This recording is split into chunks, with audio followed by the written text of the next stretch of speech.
Hola, bienvenidos a un café con Todd Haynes, que viene a hablarnos de su película The Velvet Underground, seleccionada para la sección de Perlak después de su paso por el Festival de Cannes. Hello and welcome. Hello, Elizabeth. It's a pleasure having you Likewise. here. So, first of all, why The Velvet Underground and why a documentary? Since maybe we're more familiar with your work as a fiction feature director. This came to me really as an invitation and a question whether I would be interested in this material. I think it was after Lou Reed's archives were being moved to the New York Public Library, and people who control the master recordings were talking to Laurie Anderson about whether this might be a time to do a documentary about the band that was a little more in depth. And if so, who might be directors that she felt comfortable approaching. And so that's when it sort of started. This was probably mid-2017. It's fascinating to see the archive footage that is an essential part of your documentary. And I wanted to ask you about how much it is about the Velvet Underground, but also about the art scene and experimental cinema of the time.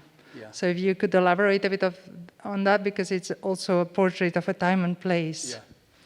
Very much so. I mean, what was both a challenge but utterly an invitation, creatively and conceptually, of how to approach a documentary about this particular band. The challenge being that there's very little traditional footage of this band, the way we've come to expect in other rock documentaries and so forth.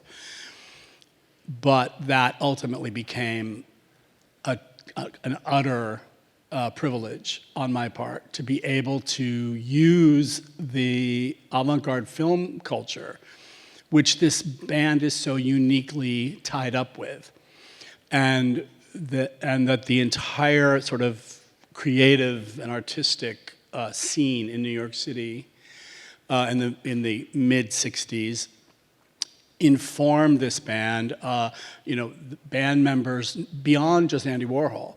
Like John Cale lived with Jack Smith and worked on his soundtracks of his films with Tony Conrad. And there were all of these ways that the band was just sort of interfacing with this very unique film culture.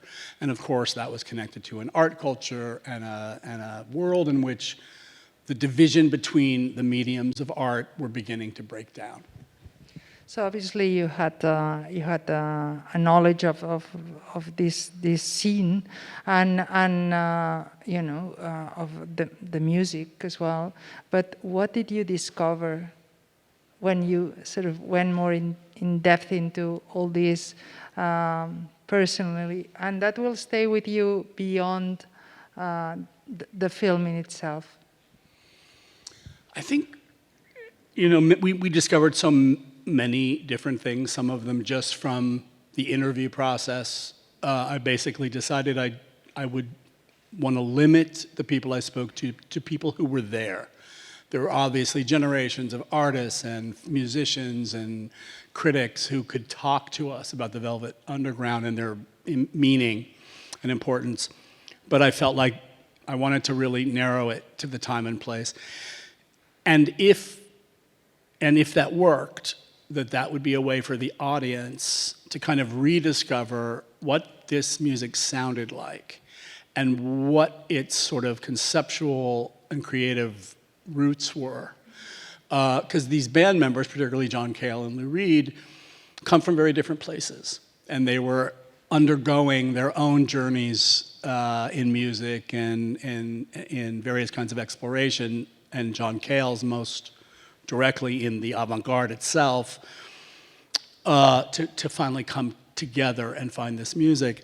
I think the parts of the film that surprised me the most when I first started to see this stuff back to back, the archives and the music or clips, particularly the Lamont Young drone music that John Cale was embarking on, is that you hear this music and you watch these examples of early Warhol films, and you literally make the connection yourself between the kind of ideas that they were experimenting with, and that there was something in the air about questioning duration and subject matter and what constitutes a piece of art. And all of these ideas were affecting different artists in different mediums. And I think it's when the audience gets to make the connections themselves, then there's a point of recognition, and an understanding of what was really going on that invests them more deeply in the material. Yeah, going back to John Cale and Lou Reed. I mean, the film deals as well with the idea of the genius, the creative genius, and how the conflicts that might imply in everyday life, or just the way the ecosystem, in this case of a band. But I wanted to ask about that because you deal with the two very powerful presences, but you could only interview one of them for the film. So maybe discuss a bit about the presence of John Cale and how you dealt with the absence of Lou Reed. We only are able to take what we have, and the situation was that John Cale, Lou Reed, Sterling Morrison, Nico, Andy Warhol, of course, have all passed away. And so Lou Reed became a kind of structuring absence, I think, in the way that we approached the film. We scoured interviews and audio clips for any discussion, any stuff Lou Reed talked about the band. There was not a tremendous amount. He would mostly want to talk about the record he was releasing, in his solo career. But I found ultimately that there's a sort of desire that gets circulated throughout watching the film for Lou. And in many ways, it's sort of like this band that also took years to fully assess and apprise the value of culturally, and how much they're responsible for so many genres of music that followed them. Again, it was sort of a delayed reaction, like an absence. That the band sort of represents this lost moment, this privileged moment that only few people who were there witnessed, and that we've had to sort of piece it back together after the fact. And in many ways, Lou Reed stood in for that missing component in the film itself. It also gave the clips that you see of Lou toward the end of the film a much greater resonance, I think, throughout as you watch the film. That you're finally like, oh, it's Lou, speaking for himself.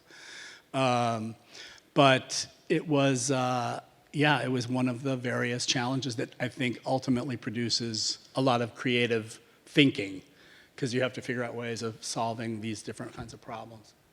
And have you found in documentary a field that you would like to explore further? Because the fascinating idea that you gather the pieces, and then when you edit, it's a jigsaw that you can articulate in many different ways, and they all make sense, and you just have to know which one is the best. So I wanted to ask you a bit about the concept of the documentary, and in this particular case, because I think the way you start, and it's so powerful the way you take us on a journey, whether you're familiar or not so much with the work of the Velvet Underground.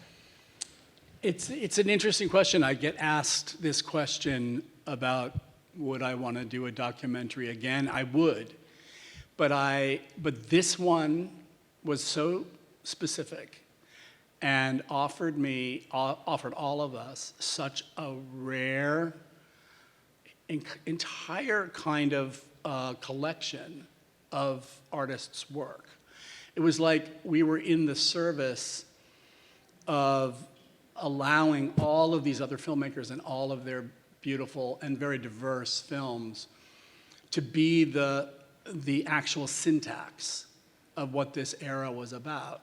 So that's a very unique set of privileges that most documentarians don't necessarily confront, where you're really able to draw from an entire body of work and feel, like it was hardly just ornamental.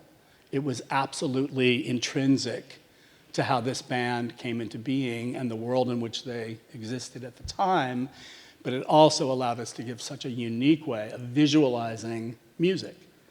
Because that's ultimately what you want to do. It's a visual medium. You're telling a story about a very specific band and its sound, what that sound signifies. And we had this absolutely unique and special visual, repertoire to draw from. So in that way, I don't know that I'll ever have this exact, set of tools at my disposal again with a doc.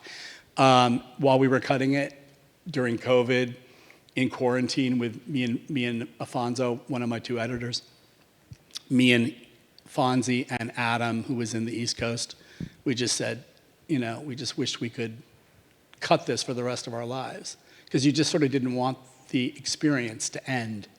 There was no real end, It was just like this enveloping process that was so rewarding, so nourishing. Of course, we have the music stays, but what do you wish we could take back or would be useful to remember in our present day of the time of, that's so, the birth of the Velvet Underground is such a rich context because your film works like a magic time machine, and it was like for me it was a breath of fresh air because it's they were incredibly creative people, and the context is like, I would have loved the chance to just be there quietly in a corner seeing all these people, and not just the band but the whole world that surrounded them. I mean, I think it's all of those things. I felt that as well. I felt like we were sort of traveling back to a distant planet, but also a kind of endangered planet that we were at the risk of forgetting. And particularly in a time when we're so isolated from each other with digital media and with a pandemic and with all of the new ways that we live and function as a society, these unique times when people were crowded together in a physical space and time, that sense of a very condensed, coherent community of art making, obviously it was going to produce ideas that were being shared and swapped and interpollinated within that space, And that's where a lot of great artistic movements come out of, whether it's New Orleans in the turn of the century that brought together so many indigenous people and cultures and ethnicities in one place. It was going to produce music that we'd never heard before as a result, or Chicago in the 20s, or Paris in the 1920s, or, New York City in the 60s was a remarkable sort of pressure cooker for ideas and for a sense of wanting to challenge orthodoxies.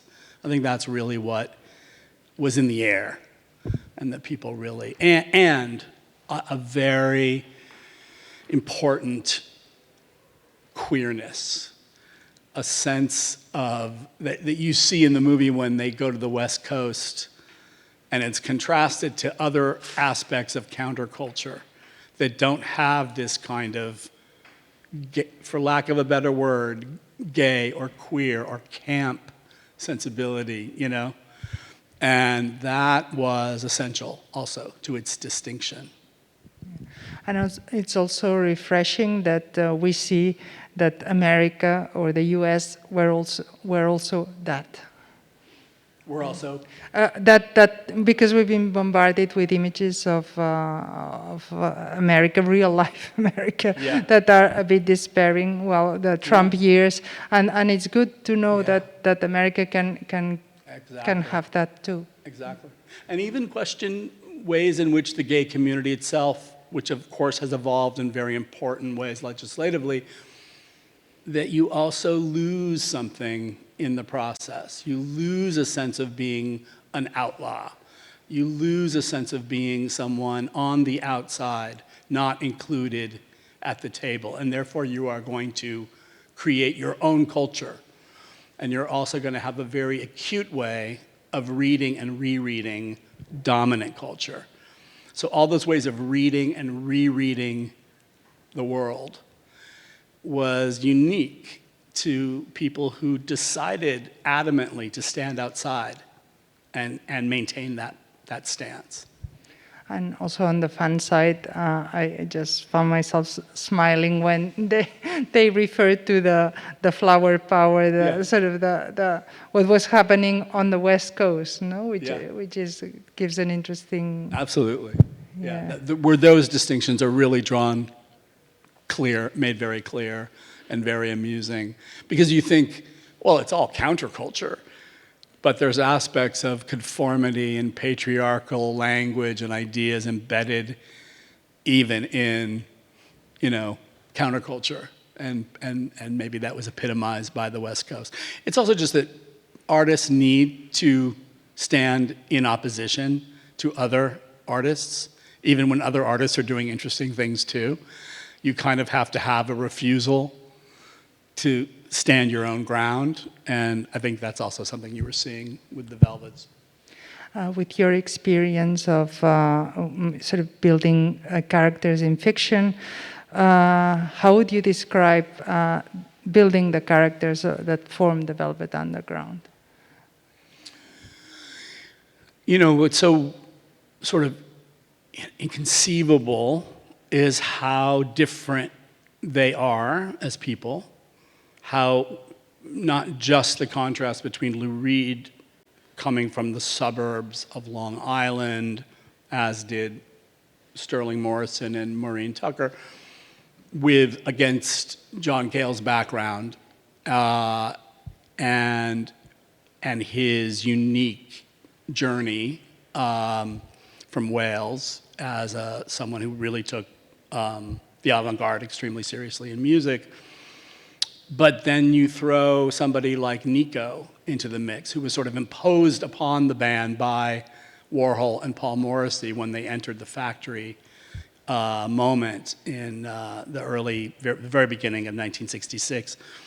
And looking beyond the surface of Nico, who at first looks like a fashion model who's being told to stand and sing lead in front of these scruffy boys, and this androgynous woman playing drums.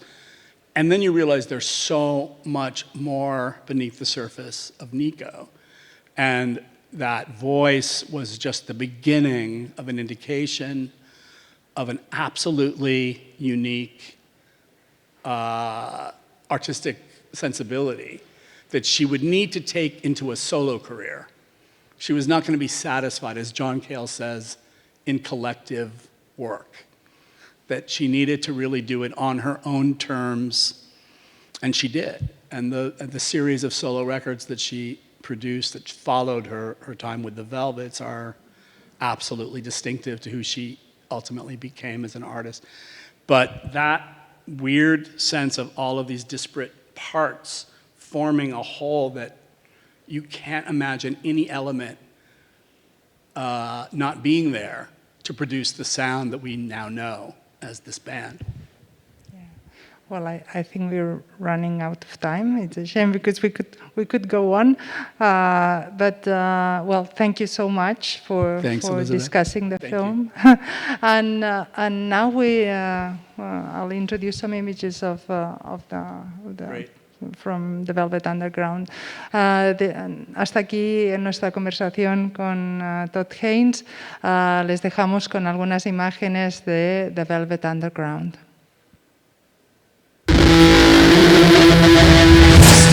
We have all come here together, over there, Andy Warhol. We have this chance to combine music and art and films all together. We're sponsoring a new band. It's called the Velvet Underground. And me, I'm in a rock and roll band.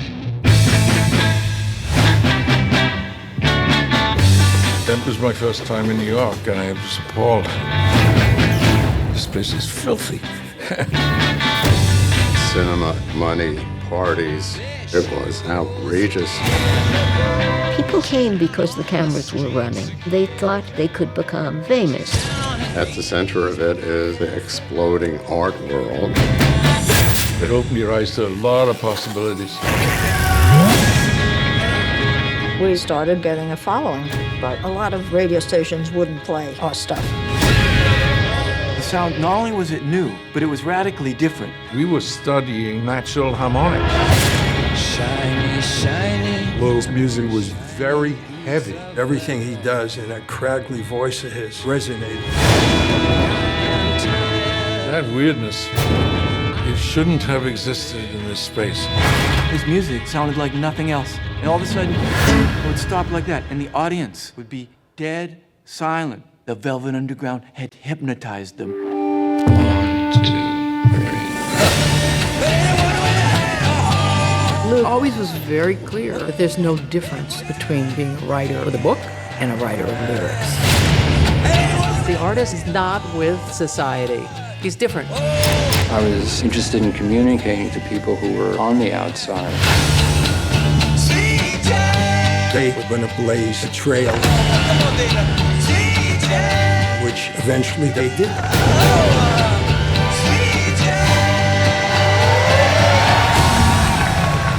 Good evening. We're your local Velvet Underground.